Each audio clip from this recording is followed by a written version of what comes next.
যায়? যারা আমাকে পাওয়ার জন্য, আমার পর্যন্ত পৌঁছার জন্য, আমার নৈকট্য লাভ করার জন্য, জান্নাতে যাওয়ার জন্য, জাহান্নাম থেকে বাঁচার জন্য, আমার মহাব্বত অর্জন করার জন্য যে বা যারা শেষ পর্যায়ে কি করবে ভাই? চেষ্টা করবে, সাধনা করবে, নাহদিয়ান্নাহুম সুবুলানা, আমাকে পাওয়ার শুধু এক সাবিলের বহুবচন সুবুল, আমাকে পাওয়ার একটা রাস্তা না, বহুত রাস্তা আমি খুলে দেবো, কিন্তু শর্ত হলো সাধক। শর্ত কি? সাধক।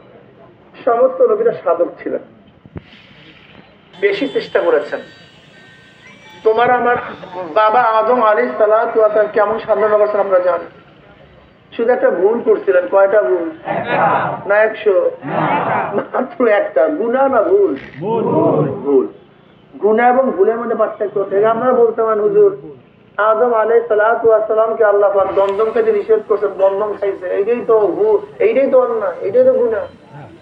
না রে ভাই, এটা গুনাহ হয় না, ভুল হয়েছে। ভুল আর গুনার মধ্যে পার্থক্যটা কি? আমরা ভাই কোন পার্সিয়ালি করি না, ব্যাখ্যা দিলে বুঝতে পারবেন।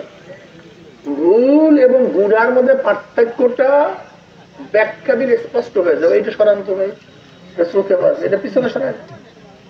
যেমন ধরে না, এক ব্যক্তি রোজাদার, তার মনেও আছে আমি রোজাদার, সে 1 ফোঁটা পানি পান করছে। কয় ফোঁটা? রোজা আছে না গেছে? কাজা ওয়াজিব, কাফারাও ওয়াজিব। মাত্র 1 ফোঁটা পানি পান করছে, কাজা ওয়াজিব, কাফারা ওয়াজিব। একেবারে 2 মাস পায়দার পায় রোজা রাখতে হয়, মাঝখানে একটা ভাঙছেন আবারও রাখতে, 59 বছর রাখছেন, মাঝখানে একটা ভাঙছেন আবারও শুরু করছে, 59 বছর রাখছেন, আবার একটা ভাঙছেন আবারও। মারাত্মক কাফারা, মারাত্মক কঠিন। কয় ফোঁটা পানি? কিন্তু এক ব্যক্তি রোজা রাখছে, মনে নাই, কিন্তু জম্মের মতো পানি খেয়েছে, পেট পুরো পানি খেয়েছে। রোজা আছে না গেছে? কাজা আছে? কাফারা? মাত্র 1 ফোঁটা পানিতে কাজা ও কাফারা, গুনাহ হইছে। আর এই ব্যক্তি পেট পুড়িয়ে জম্মের মতো পানি খেয়েছে, আপনারাই বললেন কাজাও নাই, কাফারাও নাই, রোজাই যায় নাই। কারণটাকে বলেন তো? ভুলে করলে গুনাহ হয় না, একই কাজ ইচ্ছা করি বলে গুনাহ। এবার ক্লিয়ার? আদম আলাইহিস সালাতু ওয়াস সালাম গন্ধ ইচ্ছা করিয়া খান নাই, ভুলে গেছে। খাইছেন কেন? শয়তানের ওয়াসওয়াসা। ওয়াসওয়াসাটা কি ছিল? আদম আলাইহিস সালাতু ওয়াস সালাম তো জান্নাতের মধ্যে ছিল। আর জান্নাত কি জিনিস? যেখানে একবার ঢুকলে আর কেউ বের হইতে চায় না। মারাত্মক ভালো জায়গা, একটু ভালো জায়গা। একবার যদি কেউ ঢুকে সেখানকার বের হইতে চায় না। এত আনন্দ, এত সুখ, এত শান্তি, এত মজা, এত আরাম। জান্নাত তো সেই জান্নাত যাকে আল্লাহ ছোট একটা জান্নাত দেবে, সেই জান্নাতটা দুনিয়াতে 10 গুণ বড় হয়ে যাবে।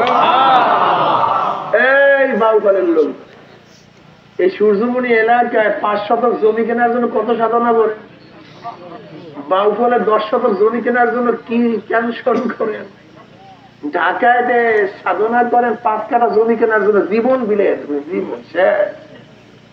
এরপরও গুলশানে কেনা তো খুবই কঠিন, 1 কাঠা জমির দাম 1 কোটি টাকা, এরকম আছে গুলশানে, বিশ্বাস করবেন না। গুলশানে এমন অনেক জায়গা আছে ব্ল্যাঙ্ক চেক দিয়ে দেয়, জমির দাম দিয়ে যা পারেন লিখছেন, মাত্র 5-10 শতক জমি, এত দাম। সাধনা করতে করতে 5 শতক জমিরও মালিক হইতে মানে। এখানে কারা আছেন? অনেকেই নাই যে বাউফলে 1 একর জমি আছে, বরিশালে 1 একর জমি আছে, ঢাকাতে 1 একর জমি আছে, অনেকেই। কি কথা ঠিক না? আর আল্লাহ পাক যাকে জান্নাত ছোটটা দিবেন, সেই ছোট জান্নাতটা দুনিয়া